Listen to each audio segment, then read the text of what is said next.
400 లక్షలు అవుతుంది. 4 నెలల కిందనే రేవంత్ రెడ్డి 3,47,294 కోట్లు అప్పు చేసినా అని ఎక్కడో చెప్పలే, నిండు అసెంబ్లీలో చెప్పిండు. మరి జూపర్లు ఏమంటుంది 1,77,58 కోట్లు. ఇప్పుడు ఇవ్వండి కరెక్ట్. రేవంత్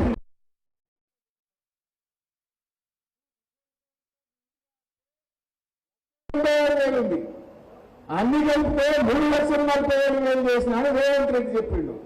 జూపర్లు ఏమన్నారు అంటే ఇప్పుడు ఎవరు రాజీనామా చేయాలి? ఎవరు చేయాలి రాజీనామా? 13 బిడ్డలైతే పౌరుషం ఉంటే సీను నెత్తులుంటే తక్షణమే రాజీనామా చేయించారు జూపర్లు.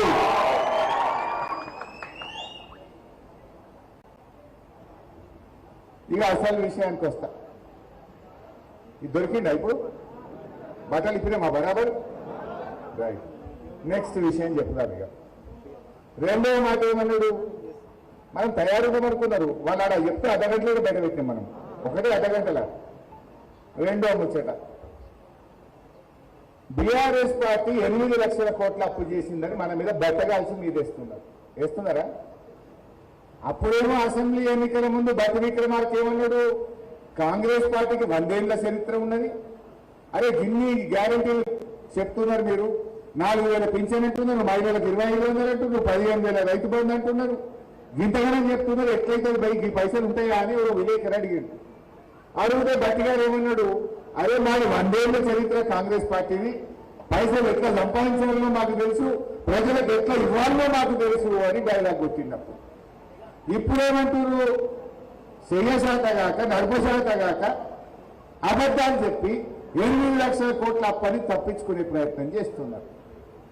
నేను గీడ మాట్లాడు బీఆర్ఎస్ కార్యకర్తల మధ్య మాట్లాడు కాదు, నిండు అసెంబ్లీలో మిస్టర్ జూపల్లి నువ్వు కాదు, నీ ఆర్థిక మంత్రిని నీ ముఖ్యమంత్రిని కూర్చోబెట్టి అసెంబ్లీ సాక్షిగా మిమ్మల్ని కలుగు పారేసిన. నువ్వేంటో చర్చ అంటున్నావు, గీడేమి చర్చ? అసెంబ్లీలో మాట్లాడినా నిన్ను, నీ ముఖ్యమంత్రిని, నీ ఉప ముఖ్యమంత్రిని, ఆర్థిక మంత్రిని, మొత్తం నీ క్యాబినెట్ ను, నీ కాంగ్రెస్ పార్టీ ఎమ్మెల్యేలను కూర్చోబెట్టి నిండు అసెంబ్లీలోనే బీఆర్ఎస్ పార్టీ ఎఫ్ఆర్బీఎం కింద, కార్పొరేషన్ల కింద అన్ని రకాలుగా రాష్ట్ర ప్రభుత్వం కట్టాల్సిన అప్పు అంత కలిపి 4,17,000 కోట్లు మాత్రమే. తప్పైతే ఇక్కడే చెప్పండి, మాట్లాడదాం, నేను రెడీ అని లెక్కలన్నీ కూడా పూసగుచ్చినట్టు అసెంబ్లీలో చెప్పిన. అసెంబ్లీలో చెప్తే ఒక్కళ్ళు ఎవరే తలకాయ కిందికేసుకున్నారు. అరే ఇప్పటికన్నా 7 లక్షలు 8 లక్షలని అడ్డగోలు కుంటలు బయలుదేరి నేను అసెంబ్లీలో మిమ్మల్ని కూర్చోబెట్టి ఇక్కడనే లెక్క చెప్తున్నా. కార్పొరేషన్ అప్పులు, ప్రభుత్వం తెచ్చిన అప్పులు, రాష్ట్ర ప్రభుత్వం కట్టాల్సిన అన్ని కలిపి 4,17 అని నిండు అసెంబ్లీలో చెప్పిన. ఒకవేళ నా లెక్క తప్పైతే మీదే గవర్నమెంట్, మీకు అధికారులు ఉన్నారు, వాళ్ళ ముఖ్యమంత్రి ఉన్నాడు, ఆర్థిక మంత్రి ఉన్నాడు, మేము ప్రతిపక్షంలో ఉన్నాం అని అసెంబ్లీలో లేచి బల్ల బుద్ధి చెప్తే ఒక్కరు మాట్లాడే. ఒక్కసారి గా వీడియో చూద్దాం.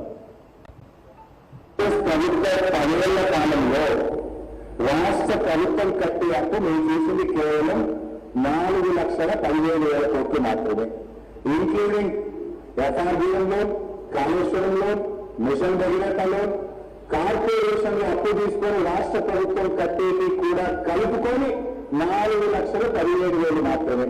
దీనిలో ఎప్పుడు ఎక్కడ ఏ టీవీ డిబేట్ అయినా, ఎక్కడ బహిరంగ చర్చకైనా, ప్రజల మధ్యనైనా, శాసనసభలోనైనా రెడీ ఫర్ డిస్కషన్. అధ్యక్ష అధ్యక్ష ఈ పాలన వీళ్ళ 2 ఏళ్ల పాలన, ఈ 2 ఏళ్ల పాలనలో అధ్యక్ష 2025-26లో బడ్జెట్ లో ఏం పెట్టారంటే 67,339 కోట్లు అప్పు తీసుకున్నామని పెట్టారు. అది యాజ్ ఆన్ February 28 పెట్టినారు. బట్ యాజ్ ఆన్ టుడే ఈ రోజుకు 88,840 కోట్లు ఈ ఆర్థిక సంవత్సరంలో ఈ కాంగ్రెస్ ప్రభుత్వం అప్పు చేసింది అధ్యక్ష.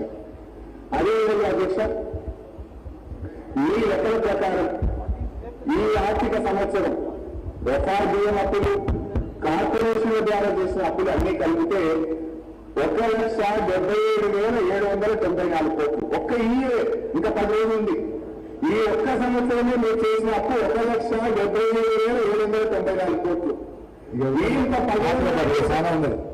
ఒకటే కాదు 1,77,000. 2008 వరకు రేవంత్ రెడ్డి ఏం చెప్పిండు? 3,47,000 అయింది. ఇప్పుడు లెక్క తీస్తే 4.5 లక్షలు అయింది. మరి జూపాలి ఏమన్నాడు? అరే నువ్వేమో సీనియర్ మంత్రి అంటూ నా అంత తెలివి ఎవరికి లేదంటూ నీ గవర్నమెంట్ ఎంత అప్పు చేసిందో కూడా తెలియని చాతగాని మంత్రి నువ్వు. అబద్ధాలు మాత్రమే మాట్లాడే మంత్రి. ఇంకా నువ్వు చర్చ నీతో మాట. నేను ఉత్తగా మాట్లాడలే కదా, అసెంబ్లీ లెక్క చూపినా, నీ రేవంత్ రెడ్డి చెప్పిన లెక్క చూపినా. ఇంకా ఇంకా మంచి సాక్ష్యం చెప్తా. నీది కాదు నాది కాదు. ఈ రాష్ట్రాలు ఎంత అప్పు చేస్తే ఆ డాక్యుమెంట్ ఉన్నదే, కాగ్ రిపోర్ట్ ఉంటే రెడీ పెట్టుకున్నావు. నేను చెప్పలే నీకు మొదలు. చూడు, రాష్ట్రాలు నువ్వు కాంగ్రెస్ గవర్నమెంట్ చెప్పుడు, బీఆర్ఎస్ చెప్పుడు కాదు. ఈ దేశంలో ఏ రాష్ట్రం ఎంత అప్పు చేసింది, ఎట్లా నడుస్తుంది అనేది CAG, controller and auditor general of India. It is an independent authority.